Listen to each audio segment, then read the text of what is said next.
I'm in this Jeep Grand Cherokee. Don't know what year. I'll go ahead and put it in the video for you guys. But it just got dropped off for 2 front wheel bearings, front pads and rotors, rear pads and rotors. And I'm taking it out for a test drive. I should probably put on my seatbelt.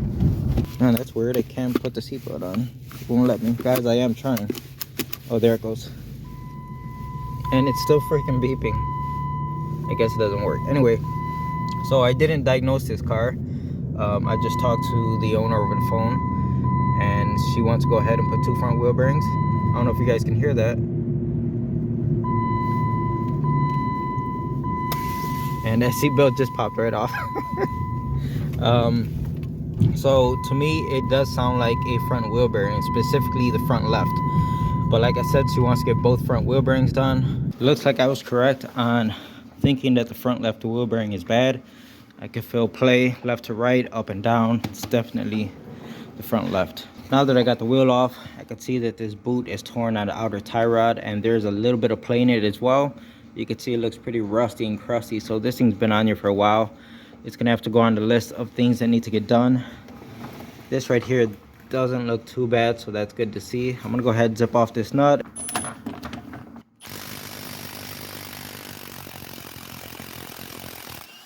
Oh.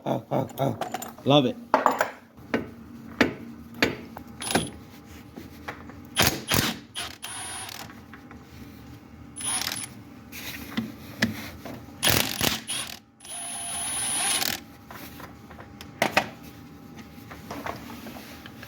Not too long ago, I was in the bathroom, you know, doing things that you do in the bathroom. My wife comes and knocks on the door. She's like, open up. It's the police. You had to be there. All right, so now that we got the caliper off, I'm just gonna go ahead and compress the pistons while we're here, just to get it out of the way. I kind of need 2 hands for this. Before you go leaving a comment about how I'm doing this, keep in mind, I only got 1 hand free. I'm using the other hand to hold the camera so I can show you guys what I'm actually doing. Unfortunately, my tripod for my phone is either lost or broken, one or the other. Go ahead and hang up the caliper. And get this right there, right on the upper control arm. That's not going anywhere, nice and safe. All right. These pads look like they still had some life left in them. Either way, owner wants all of it replaced. Let's zip off this caliper bracket.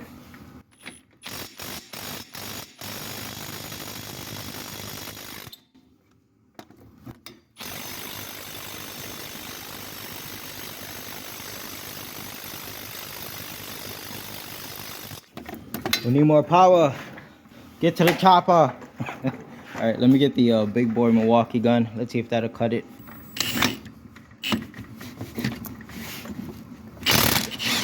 Like nothing.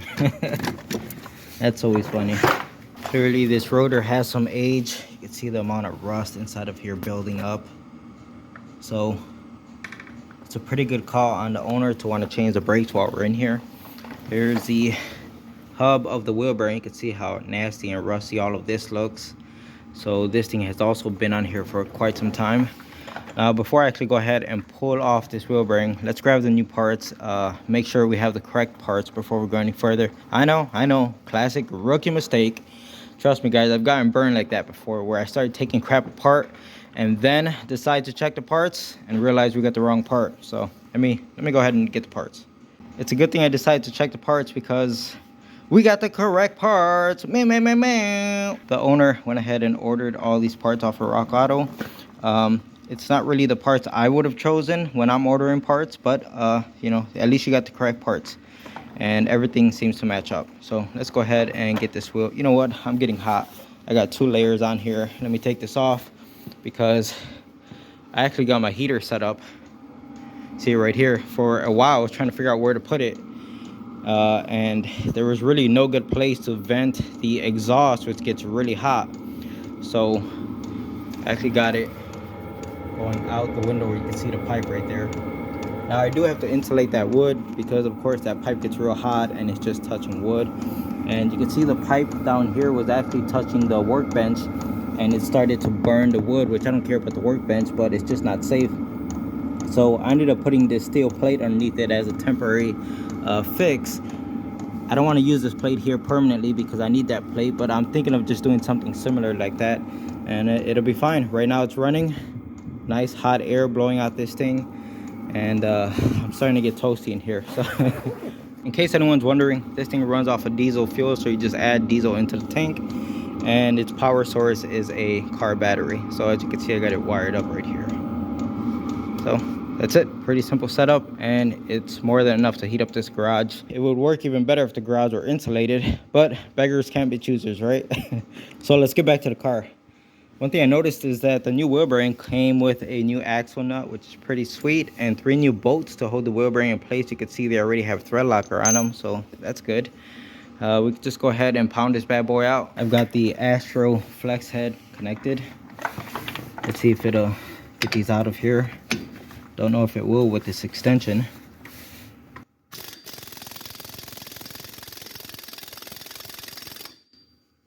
No beans.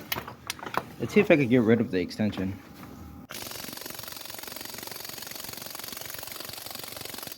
And yes, my air compressor is full right now. This thing just doesn't have the beans.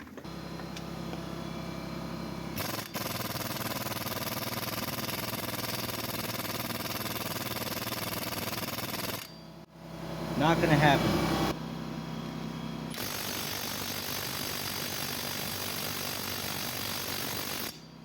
All right, now I don't even blame those air tools. So let's go over to the big gun.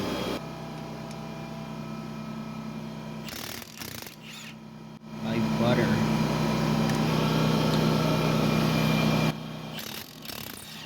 I've got the ABS sensor disconnected, as you can see. We got the BBC connected, and we're not going to spray any penetrating oil back here. That's right, we're going in dry, guys. So I got the hammer right here. Let's see how it comes out. Oh, it's already separating. Come on, baby.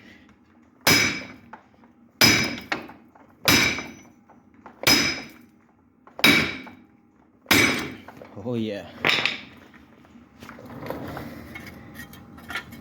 And that's the way the cookie crumbles. All right, guys, I need 2 hands.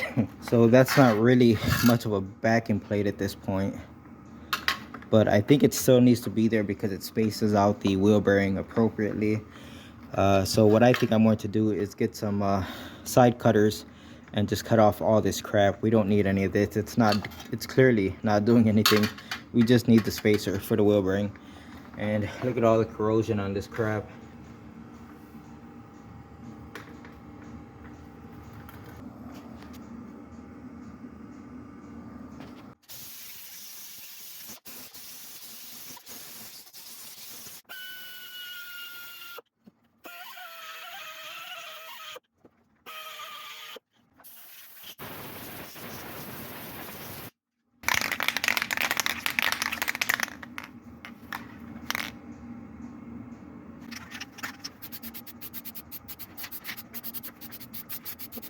Got the wheel bearing in place. The 3 bolts that hold it down are torqued down. The axle nut is torqued down. As you can see, I ran the ABS wire how it's supposed to go. Plugs in right there. And yeah, so let's go ahead and spray the face of this hub just to protect it a little bit from corrosion. Time to clean the rotor brake parts cleaner. I got some brand new rags, guys. Went to Walmart last night. Got like a 12 pack or whatever the heck it was of rags like this. Pretty sweet.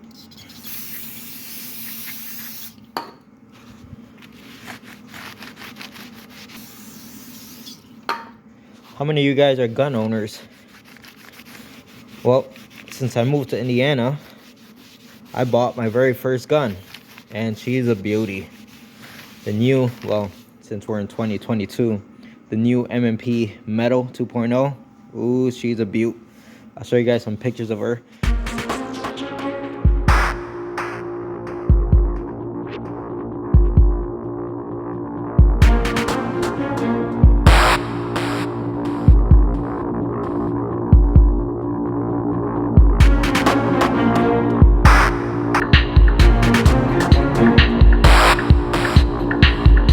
So I'm gonna be going to the shooting range a bit more often, and there's actually one really close by to where we live, so that's pretty sweet. In a few days I got a class set up for like basic firearm use and protection and things like that, and I'm gonna be taking more and more of those classes, and like I said, just in general, going to the shooting range a lot more. So if you have a firearm and use it for concealed carry, home protection, whatever the case may be, let me know, because that's my intended use for it, is home protection, concealed carry, and also going to the shooting range. You know what's funny is you buy a gun for the very first time, and then you go down that rabbit hole of looking at accessories, holsters, tactical belts, all kinds of crap. It's super easy to go down that rabbit hole. And let's not forget all the multitude of shooting channels on YouTube that you could just get sucked into. And that's where I'm at right now, guys. My wife thinks I'm about to start a militia. That's not the case. I'm just super excited about getting my first gun and going to the shooting range and learning how to use it properly and all that good stuff. So and just for anyone who's wondering, this is not the first time I've shot a gun. It's not the first time I've been to a shooting range. We did go to a shooting range a few years ago, my wife and I, and that was actually the first time I actually shot a gun with a instructor going over things with us, and I actually did pretty good for shooting for my first time. The guy was impressed. So we got the rotor in place. Yeah, let's get the caliper bracket ready, make sure it's good to accept the new pads. If there's any rust, we're gonna go ahead and get that rust off of that. As you can see, it's all buttoned up on the front left side here, so I'm gonna go on the front right side, repeat the same exact process, brakes and wheel bearing, and then go to the rear end and just do the pads and rotors back there. And I'm kind of burning daylight here, guys, so I'm not going to be recording anymore. I'll get you guys a finished shot of going out for a test drive in this turd and make sure that that wheel bearing noise is gone. So this was the last wheel. As you can see, I'm pretty much done here. So I'm gonna go ahead and put the wheel on it, torque all the lug nuts, and we'll take it out for a test drive. So I'm out test driving the Jeep, and the good news is that the wheel bearing noise is all gone. The brakes feel great. I'm not hearing any like weird noises or anything like that. There is a little bit of scratching or like rubbing noise coming from the rear brakes, but I already know what that is. Basically, the rear drums for the parking brake on this thing, like the rear brake shoes, they have no friction material left on them. It's just metal. So I'm pretty sure that metal brake shoe is slightly touching the new rotor, and that's what's causing the noise. But of course, we're gonna go back to the garage and double check everything, make sure it's nothing that I did. But so far everything sounds good. The brakes feel great, and no more wheel bearing noise. So I brought the car back to the garage because I was hearing a slight like rubbing noise on the rear right side. So I already knew what it was, because if you look at the rear shoes, the parking brake shoes, there's no friction material left on them. It's just the metal shoes sitting here. And if we look right on the bottom, there goes our fender right there. See the little mark on the inside?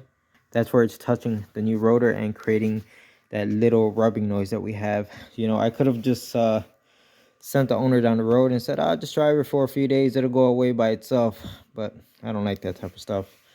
You know, I just wouldn't feel right. And then if a customer is not happy, they're less likely to come back. Okay, so I decided to just, you know, take the few minutes to take all this stuff back off again. And what I'm going to do is try to get the rear drums to compress so that they're not sticking out so far and rubbing on the new rotor. All right, so I got this thing to fully compress. It was actually free, it wasn't rusted in place, and as you can see, the threads are no longer showing, so it's as far in as it's going to go. But I found another issue on this side. You can see how this shoe is overlapping, and look where this shoe's at. I tried to whack it in place, but everything is just rusted. It doesn't want to move at all. So if we want to get rid of this scraping noise, the only other option is to just completely pull the shoes off. Of course, guys, they're not doing anything. It's just a piece of metal just sitting here causing noise, and clearly they haven't been used in years. So in an attempt to get rid of the scraping noise, I'm gonna go ahead and completely remove these shoes. They are useless, they aren't doing anything, and I'll let the owner know about it, and I'm sure she'll be more than fine with this, because the only other option is to dump all kinds of money into this to go ahead and fix it properly for something that doesn't get used. I mean, and look at this truck. There's a freaking hole right there. You get what I'm saying? This thing's it's a rot box. It's ready for the junkyard. There we have it. There goes the old junk. Came off pretty easy. And now we're not going to have anything interfering with the rotor causing any type of noise. So I'm going to put all this stuff back together, take it out for one more test drive. It should be fine after this. Alright guys, so I'm out for the second test drive and it's absolutely perfect now. Not a single noise coming out this thing, no rubbing, nothing at all. I'm happy with the car, and if I'm happy, the customer is going to be happy. Like I mentioned before, the wheel bearing noise is gone, the brakes feel great, there's no noise coming from them, and this thing's 100% now as far as all of the work that I did. So yeah, it's just one of those things where I heard a noise, and the fact that I was just in there and I didn't address it, it's honestly, it didn't even catch my eye. Had I noticed that the shoes were like stuck out like that because everything was rusted in place, then I would have taken care of it then, but I really didn't notice it. So with that all being squared up, the car is good to go. I'm gonna go ahead and call the owner. She could come pick this turd up. And what do you guys think of my new gun? Did you like it? Do you guys even carry a gun? Or are you anti-gun? Hey, I'd like to know about it. What's your thoughts on the situation? Let me know in the comments below. That's it guys. So like always, thanks for watching.